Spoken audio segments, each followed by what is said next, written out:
na guys yung ating mga melon at pakwan na hinog na. So, makipadala na lang natin siya kay kapatid. Ayan, napakadami nila guys at meron pa tayo sa ref ng pakwan at melon na pinapalamig plus fig. So, alam niyo ang kahirapan sa lola nyo. Ayoko na nagkakakain ngayon kasi na matatamis guys. Kaya, ayan, natatambakan tayo ng mga pagkain. Ito, hinog na yan guys, yung mga yan. Kasi, kinain ko na yung 3 piraso niyan. Pagbukas ko ay matamis na sila talaga. So, hilaw sila ng pinitas natin. Pero, nung kinain natin sa loob, medyo hilaw pa. Pero, yung iba, pag hinintay pala natin ng ilang araw, ay nahihinog na. So, mag-aalmusal tayo guys ng melon. Ayan nga, dumadami yung langaw na maliliit kasi amoy na yung bango nila nung melon natin.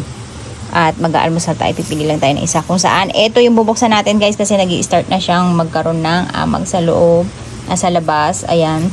So, kakain tayo ng melon. Titingnan natin kung hinog na. Diyan! At makatas na. Sobrang bango guys. Grabe. Ayan. Pilit siya sa hinog guys. Kaya maganda talaga pag kukuhanin natin. Hindi siya masyadong matamis tong isa na to. So, maganda talaga kapag hinog sa puno, hindi yung hinog sa pilit. Kasi yung iba natin na nakain ay hinog sa puno, kaya matamis. Ito parang, ewan ko itong tubig kasi ang tinikman natin. Pero ang bango ng amoy niya, melon na melon talaga. Agang-aga, ang almusal natin ay melon. Tikman natin. Matamis na siya. Pero hindi ganun kasing tamis nung ni-expect natin. Katulad ng mga nakain natin noong una. Pero malambot na siya. Ito yung melon na nakakain natin sa Pilipinas. Ganito yung lasa niya. Konting tamis lang. Pero masarap siya.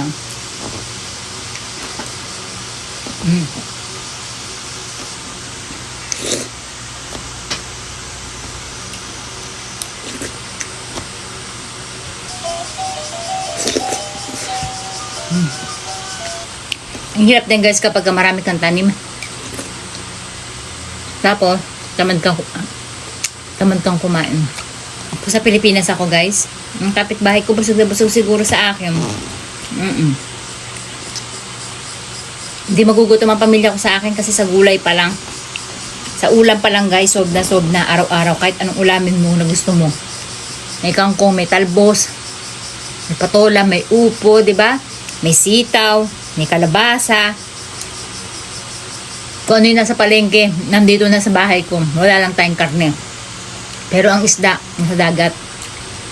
3 minutes lang, nasa dagat na tayo guys. Kaya nakakain ako guys ng Philippine food. Kapag nandito yung mga kaibigan ko, pag wala sila, hindi ako nakain. Sarap siya. Ganito na lang gagawin ko sa anak ko. Papapako na sa kanila yung mga melon. Diba? Hindi siya matabang guys, na matabang. Matamis siya. Pero hindi siya yung kasing tamis na ina-expect natin. Kaya sakto lang. Ito yung ganitong sugar lang. Medyo safe pa tayo. Naman ako ganun kataas pa yung sugar ko. Kaya lang, ay nag-iingat na yung lola nyo. Kasi mahirap na. Diba? Kasi farming yung ano natin guys eh. Yung trip natin eh. Tapos pagbawal sa atin kumain ng sugar. Ang saklap nun, diba? Puro crops pa naman yung karamihan na tinanim natin. Yung kamote, kamoting kahoy, tapos patatas, magtatanim din tayo yan. Tapos yung mga fruits, diba? Guys, ang sarap ng maraming tanim sa totoo lang kung marami kayong kakain. Kaya next year, baka ang tanim ko na lang ay puro pagtinda. Yung ube, tsaka yung kasaba. Kasi, wala, tamad talaga akong kumain. Lalo na kung ngayon nag-iisa lang ako, diba?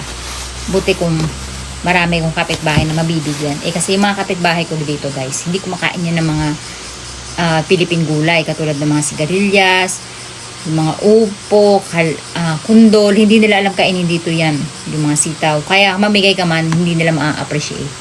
Kaya, pantinda na lang itatanim ko next year, tsaka yung melon at pakwan. Siguro mga mangilan-ngilan lang. Most ay, ano na lang, siguro mga 2 talong, 2 sili. Kasi sa sili guys, alam nyo ba, ang dami kong chili paste na ginawa.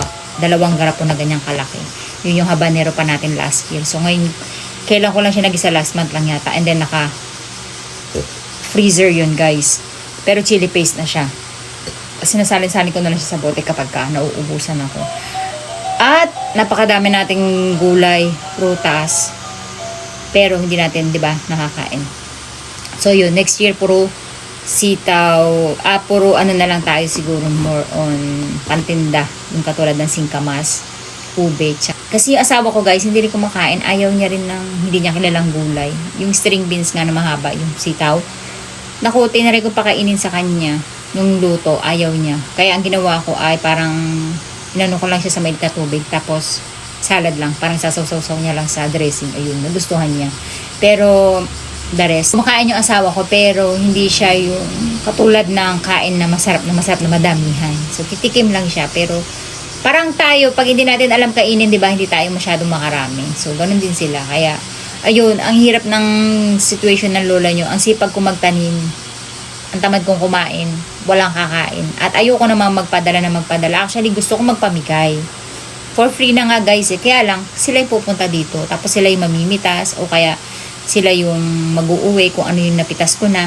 Kanya lang kasi, ang lalayo kasi nila guys, dito sa lugar ko. At mga busy ang mga Pinay dito, hindi sila yung magbibigay ng oras para makapunta sa lugar mo. So, ayun.